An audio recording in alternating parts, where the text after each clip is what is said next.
मेरा नाम गुलिंदर सिंह है। तो डिस्ट्रिक्ट होशियारपुर का रहने वाला हूँ, जो कि स्टेट पंजाब के अंदर है। तो जैसे आप मेरा भी चैनल में वीडियो देख रहे हैं, तो चैनल का नाम है डायरेक्ट सेलिंग ट्रेनिंग एकेडमी। तो इस चैनल को सब्सक्राइब जरूर करें और बेल आइकन को प्रेस करें ताकि आपको आने वाले वीडियोस की नोटिफिकेशन मिलती रहे। तो ये जो चैनल हमने बना रखा है, इसका मेन मोटिव है कि जब नए लोग नेटवर्क मार्केटिंग बिजनेस में जुड़ते हैं तो उनके मन में कई तरह के सवाल होते हैं। तो वो जब उनके मन में सवाल या डाउट्स होते हैं, उस कारण से वो सही तरीके से काम नहीं कर पाते। तो जब वो सही तरीके से काम नहीं कर पाते तो उनका जो मन चाहे रिज़ल्ट नहीं आ पाते या रिज़ल्ट नहीं आते हैं, जिस कारण से वो इस इंडस्ट्री को छोड़ जाते हैं और बाद में इस इंडस्ट्री को बदनाम करते हैं, जिससे जो लोग काम कर रहे हैं तो उनको काम करने में फिर दिक्कत आती है, क्योंकि मार्केट में नेगेटिविटी ज़्यादा होने के कारण। तो इसलिए ये हमारे चैनल का मकसद ये है कि लोगों को एजुकेट किया जाए। तो मोटिवेशन और एजुकेशन दो चीज़ें होती हैं। मोटिवेशन होता है कि हमने किसी को बाहरी तौर पे मोटिवेट कर दिया, उसमें उत्साह पैदा कर दिया, तो वो मोटिवेशन 2-4 दिन रहती है, उसके बाद मोटिवेशन ख़त्म हो जाती है, तो आदमी फिर से कोई काम नहीं करता। तो एजुकेशन होती है आदमी का माइंड सेटअप करना, उसको अंदर से प्रिपेयर करना, हर चीज़ को समझाना, ताकि इंटरनल मोटिवेशन आए। बाहर की मोटिवेशन कुछ समय के लिए होती है, लेकिन जो इंटरनल मोटिवेशन होती है, जो एजुकेशन से आती है, वो हमेशा रहती है। तो यही कारण है कि नेटवर्क मार्केटिंग इंडस्ट्री में अगर 100 लोग ज्वाइन होते हैं तो उसमें से 95% लोग फेल हो जाते हैं या क्विट कर जाते हैं।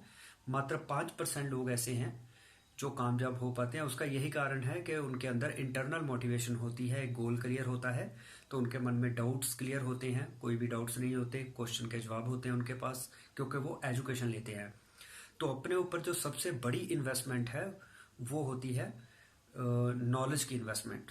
तो हम अपने पैसे को कई तरीके से यूटिलाइज करते हैं, ज़मीन खरीद लेते हैं, गहने खरीद लेते हैं, जहाँ हम और कई चीज़ें खरीद लेते हैं, लेकिन वो इन्वेस्टमेंट हमें कुछ नहीं देती, थोड़ा बहुत हमारे पैसे को बढ़ा देती है। लेकिन जो हम अपने दिमाग के ऊपर खर्च करते हैं इसको एजुकेट करने के लिए, वो सबसे बड़ी इन्वेस्टमेंट है। क्योंकि आपका गहना या पैसा जो है वो तो चोरी हो सकता है, लेकिन जो आप अपने नॉलेज में वृद्धि कर ली, वो नॉलेज आपकी कोई चुरा नहीं सकता।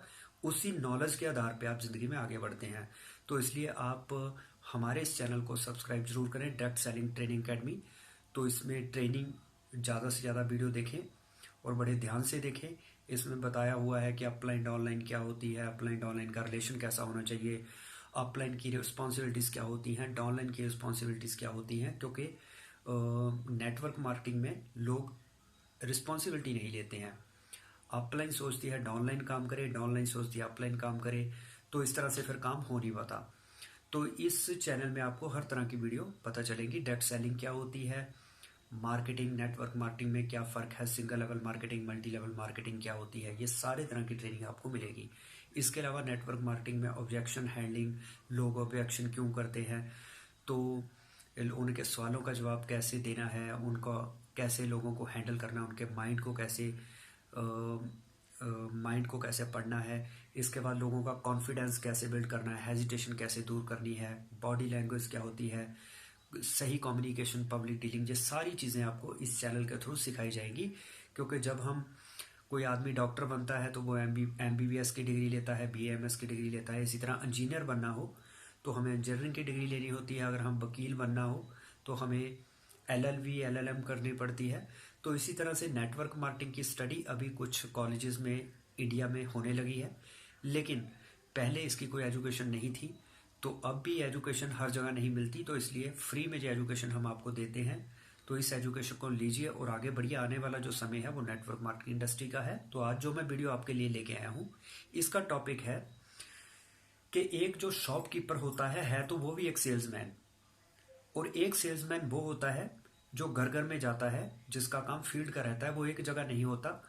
तो दुकानदार तो एक जगह रहता है जहाँ उसने इन्वेस्टमेंट की है, लेकिन जो सेल्समैन है वो घर घर जाता है, डोर टू डोर जाता है। तो एक सेल्समैन और एक शॉपकीपर, ये दोनों ही है सेल्समैन, लेकिन शॉपकीपर जो है उसको ऑब्जेक्शन हैंडल कम करनी पड़ती है या नहीं करनी पड़ती। तो सेल्समैन को ज़्यादा ऑब्जेक्शन लोग क्यों उठाते हैं, तो उसको ऑब्जेक्शन का सामना क्यों करना पड़ता है, सेल्समैन से लोग सामान क्यों नहीं लेते, तो उसका मैं आज आपको ये कारण बताऊंगा। तो आज वीडियो बहुत ध्यान से आप देखिए, ये बहुत आपके लिए, अगर आप इस फील्ड में नए आए हैं तो ये देखना आपके लिए बहुत ज़रूरी है कि एक होता है शॉपकीपर, सॉरी, गर्मी के मौसम में जो मार्कर है ये जवाब दे गया, शॉपकीपर, और दूसरा होता है सेल्समैन।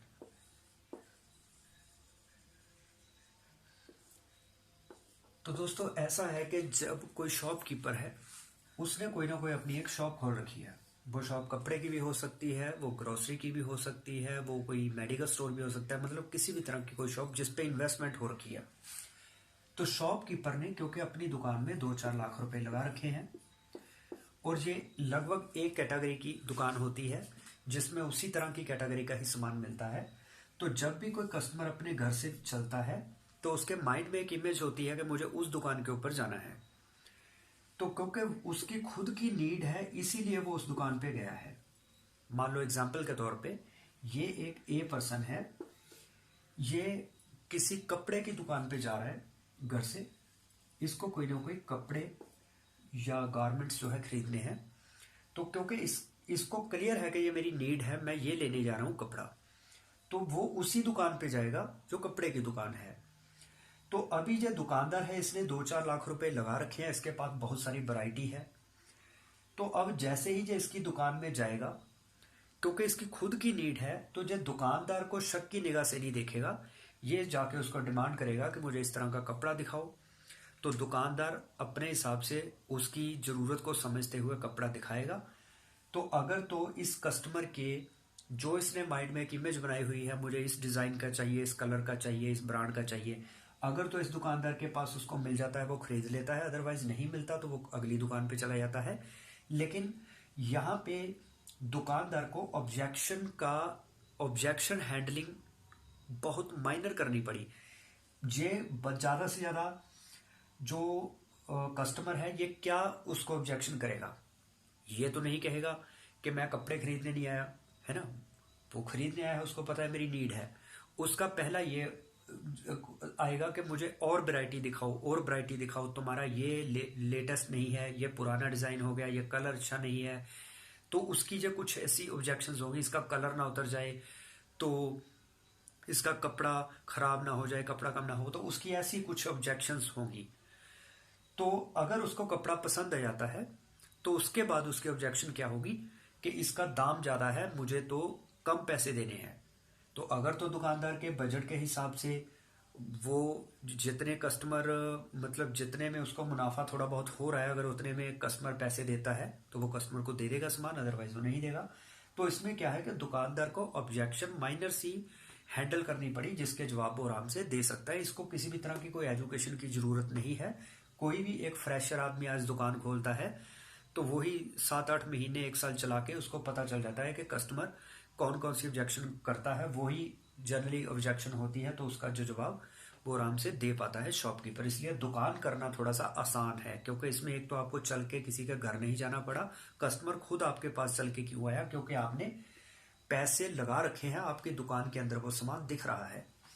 अब बात आती है सेल्समैन की, क्योंकि सेल्स प्रोफेशन के अंदर हमारी कोई भी किसी तरह की इन्वेस्टमेंट या दुकान नहीं होती, हम होते हैं खाली हाथ।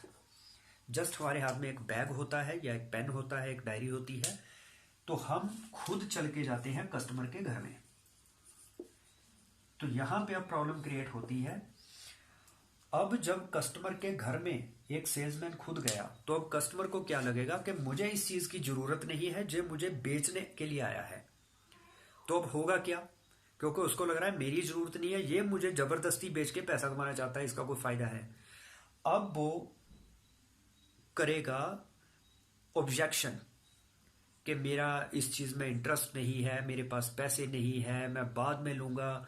तो वो कई तरह के ऐसे ऑब्जेक्शन करेगा जिसका कि सेल्समैन के पास कई बार जवाब नहीं होता। तो इसमें एक ही चीज का फर्क रहा कि कस्टमर को सेल्समैन के ऊपर फेथ नहीं है। तो कोई भी सेल तब तक नहीं हो पाती जब तक सेल्समैन के ऊपर कस्टमर को फेथ ना हो।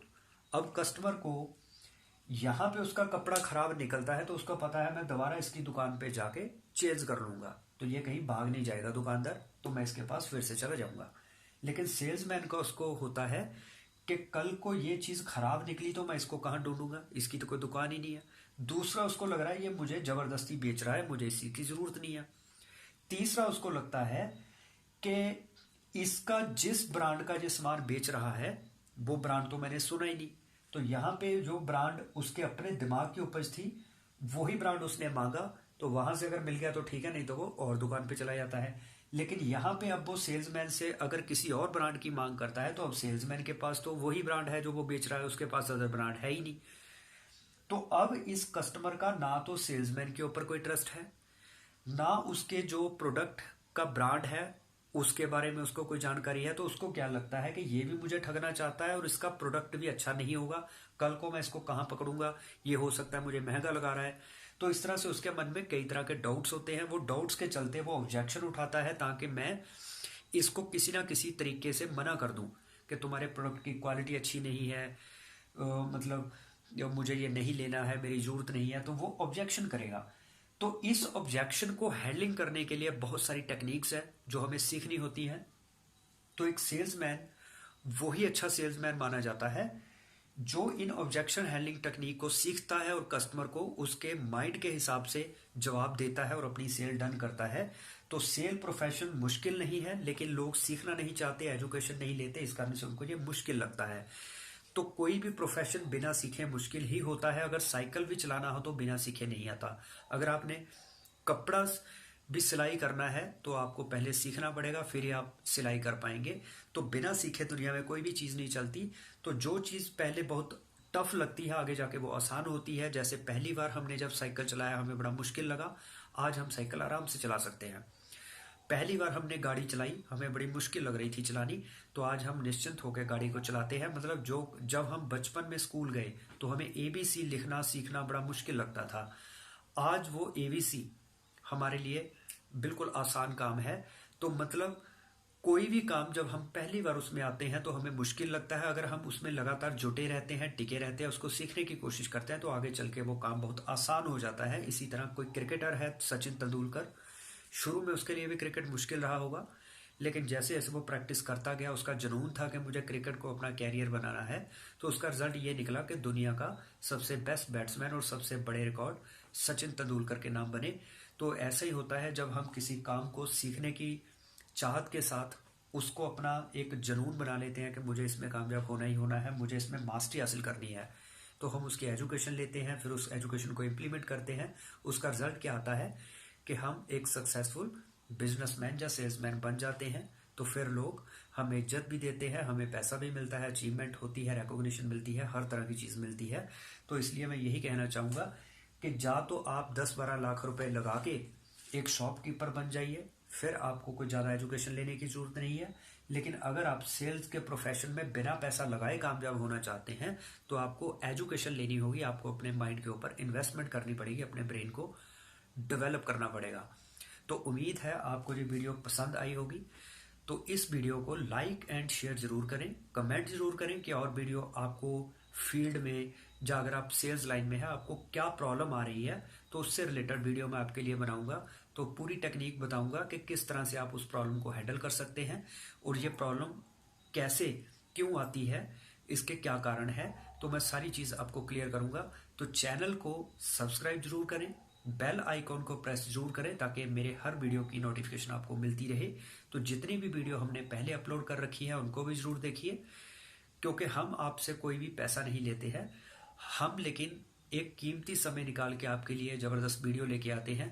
तो इतना तो बनता है कि आप एक लाइक कर दें, उससे हमारा हौसला बढ़ता है और हम प्रेरित होते हैं कि आपके लिए और भी बढ़िया कंटेंट लेके आएं। तो इन्हीं शब्दों के साथ मैं आपसे विदा लेता हूं। Thank you.